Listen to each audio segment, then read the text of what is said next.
Hey everyone, Chris here. Thank you very much for tuning in for another episode of Darktoylord Reviews. So today we're going to take a look at, actually right now I'm just recording a blanket intro because what I want to do, I want to get more Mass Effect content on my channel. So I'm going back through the Toybox, if you will, digging up these older Mass Effect action figures. Came out, I want to say, around 2011, 2012. I don't remember exactly. But I have the first two series. This is actually the only two series for the Mass Effect 2 toy line. Initially slated to be released by DC Direct. The first series was plagued with so many delays that BioWare actually dropped DC Direct as being the distributor of the action figures. The first series came out, but the second series, which was kind of in a limbo, was finally picked up and released by a company by the name of Big Fish. So I would have liked to have gotten more action figures from this series, but definitely happy for what we did get. So we had a total of 8 figures released, 2 series. Characters included Miranda, Grunt, Tally, Legion, Shepard, Garrus, Mordin, and Thane. So what we'll be doing is we'll be taking a look at these one at a time, and yeah, just take a trip down memory lane. So here we have the Mass Effect 2 Series 1 Grunt action figure by DC Direct. And like I had mentioned previously, I don't have the packaging anymore, so what I'll do is I'll throw a quick little image right up here, a stock image I found online of the original packaging, just so you can see that for your reference. We're going to go ahead and get the height measurement out of the way first. So we got the tape measure here. Let's take a quick look. And Grunt looks like he is about 6 3/4 inches tall.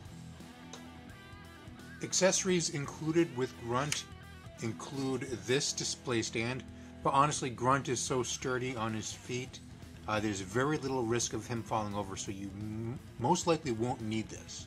Also included is his claymore. Let's go ahead and get a quick close-up on that.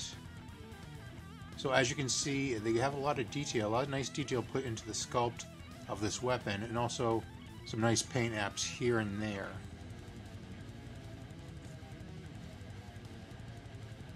In regards to articulation, he's really not that bad. His head can turn side to side like so. More of a swivel side to side, but not actually the actual side to side movement like that.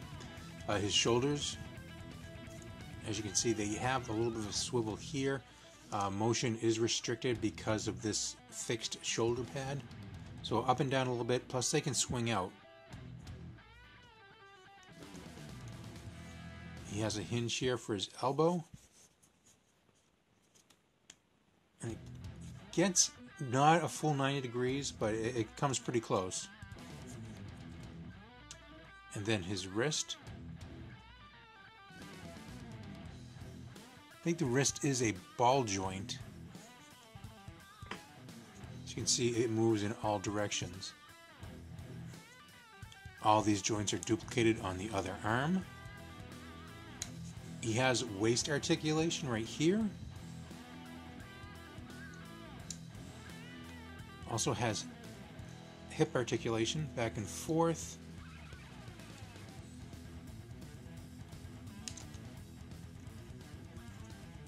His knees are right here, and you can see they do move. It's a little bit of a ratchet. You can feel it kind of like do a soft click into place.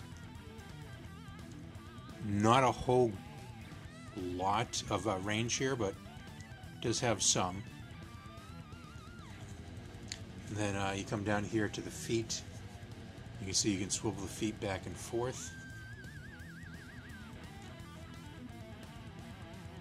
And if I am correct, that pretty much sums that up.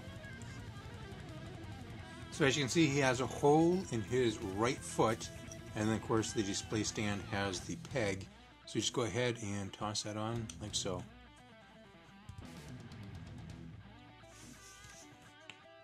We're going to go ahead and put the claymore in his hand. I'm using his right hand. You can see his left hand is almost like it's has his hand open, so he's not really going to hold the gun with that. So it goes in his right hand. And this is a little tricky. One thing I may have missed when we're talking about articulation, I'm not sure if they're all like this, but I've not played a lot with these toys. If anything, I took them out of the package and put them on the shelf. So these two, the wrist joints are pretty loose for right out of the package. That was a little bit disappointing. But we'll take the gun, put it in his hand, and we're going to try to get that, what would be his index finger, if you will. And we'll put that on the trigger. So the gun stays in his hand pretty firmly. It's not going to fall out, but as you can see, the weight of the gun kind of makes that wrist just flop around. I want to get a real nice close-up here of the face sculpt. As you can see, a lot of work went into sculpting this figure. They definitely did not disappoint. A lot of detail in the figure. The paint apps are just absolutely incredible. They really captured who this character is. Also, if you look at the armor, a lot of detail went in the armor as well. They did not get lazy. Actually, in none of the figures in this series were they lazy in the sculpts. A lot of effort went into these, and for that, I am very grateful.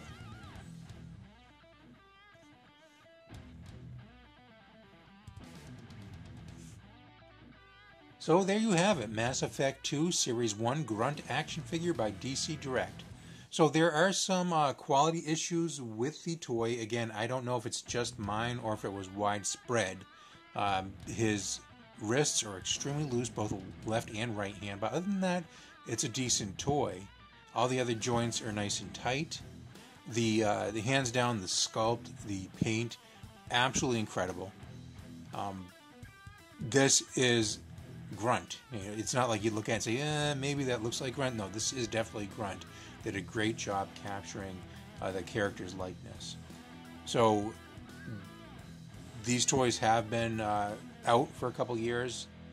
You're not going to find them brand new anymore. Well, on the collectible side, you might. If you have the opportunity to get them, I definitely recommend picking them up. It might cost you a little bit more these days than it did when they first came out, but it's definitely a wise investment. If you have any questions at all, please let me know down below. As always, I thank you so much for tuning in, and until next time, we'll talk to you later.